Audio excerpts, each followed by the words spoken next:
Bonjour mes chers élèves du première année collège, je me présente, je suis Ben Ali Fatiha, professeur de mathématiques. Je suis ici pour partager avec vous mon savoir. Donc, mes chers élèves, suite à la liste des vidéos que je viens de publier, aujourd'hui, on va découvrir un nouveau cours qui a comme titre des nombres relatifs et précisément, on va entamer la multiplication et la division. Donc, je vous souhaite une excellente écoute. Donc, mes chers élèves, on va commencer par la multiplication. Le premier cas, c'est le produit de deux nombres relatifs de même signe. Qu'est-ce que ça veut dire deux nombres relatifs qui ont le même signe? C'est-à-dire, soit les deux sont positifs ou bien soit les deux sont négatifs. D'accord? La règle nous dit que le produit de deux nombres relatifs de même signe est un nombre relatif positif. Donc, quel que soit leur signe, soit ils sont tous les deux positifs ou bien tous les deux négatifs, donc le produit, il va être toujours positif. Exemple, pour mieux comprendre. Qu'est-ce que j'ai ici? J'ai un produit de deux nombres relatifs. Quel est le signe de ces deux nombres? Bravo! Les deux nombres sont négatifs. Donc, comment il va être le produit? Bravo! Le produit, il va être toujours positif. Donc, je fais une multiplication normale et je fais le signe plus. Donc, le produit, c'est 5. Très bien. Un autre exemple. J'ai 17 fois 7. Ces deux nombres, ils sont de quel signe? Quel est leur signe? Très bien. Ils sont tous les deux positifs. Donc, le produit, il va être comment? Il va être positif. Donc, c'est 77. Très bien.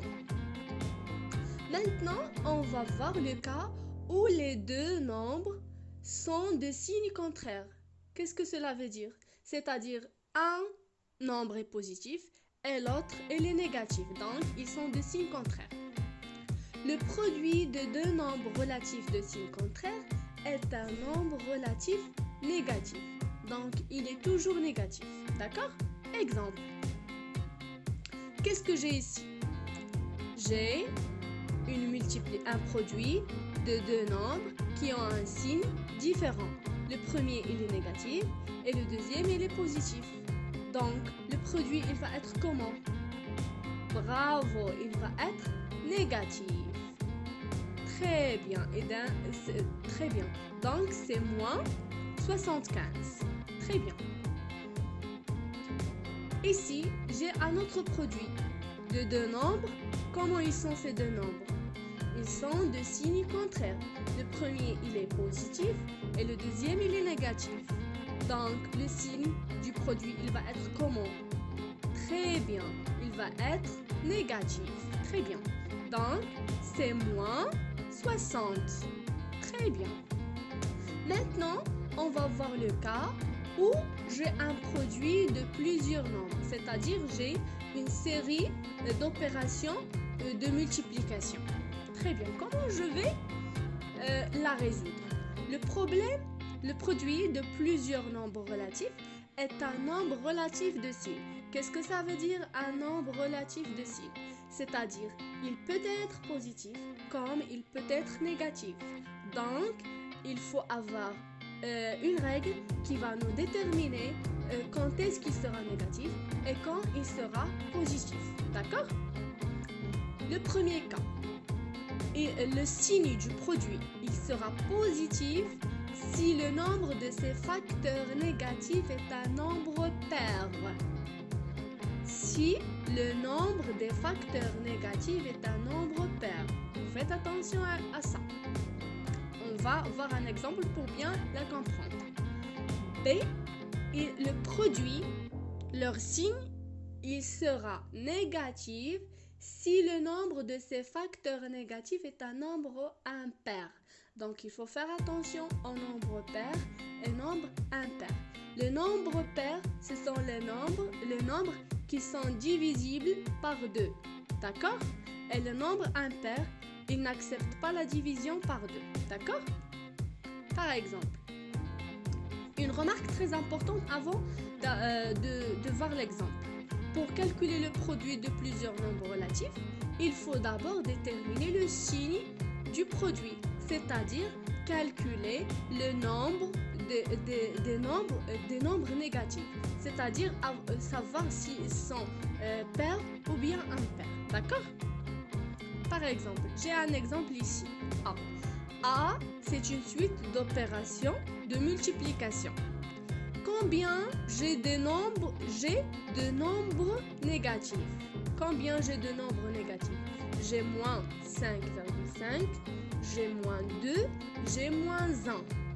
Très bien. Donc, j'ai 3 nombres négatifs. C'est un nombre pair ou bien impair? Très bien. Il est un nombre impair. Et si le nombre des facteurs négatifs était un nombre impair, le signe, il va être comment? Il va être très bien. Elle va être négative. Donc, je mets le signe et je fais la multiplication facile. D'accord? Donc, A, ça va être moins 165. Très bien.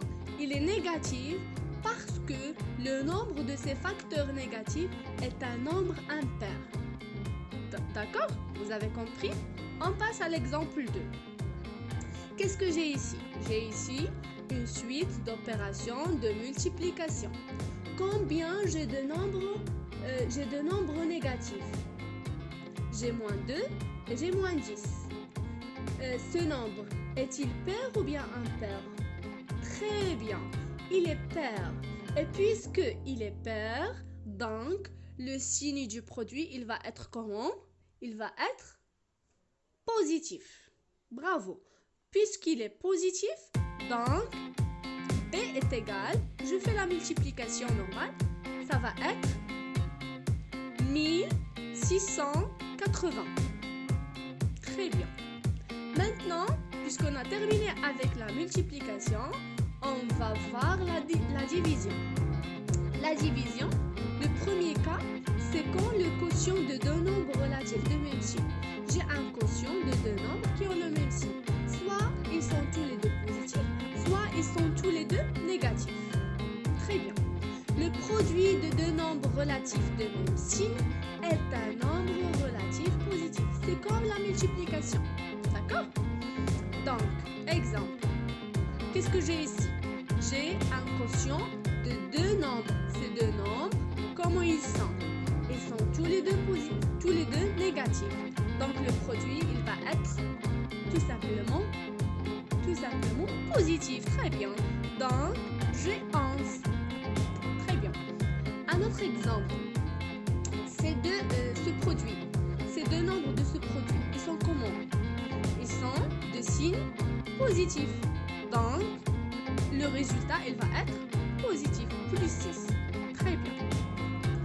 Maintenant, le cas où les deux nombres sont de signes contraires, c'est-à-dire un est positif et l'autre, il est négatif. D'accord? Le produit de deux... Le quotient, pardon, ici c'est le quotient. Le quotient de deux nombres relatifs de signes contraires est un nombre relatif négatif. Très bien. Donc, qu'est-ce que j'ai ici? J'ai deux nombres qui ont deux signes contraires. Donc, le quotient, il va être comment? Il va être négatif. C'est moins 12. Très bien. Et ici, j'ai un quotient qui a aussi deux nombres qui ont deux signes contraires. Donc, il va être négatif. C'est moins 50. Très bien. Vous avez compris? Donc, je vous dis au revoir et merci pour votre attention et à un prochain cours. Au revoir.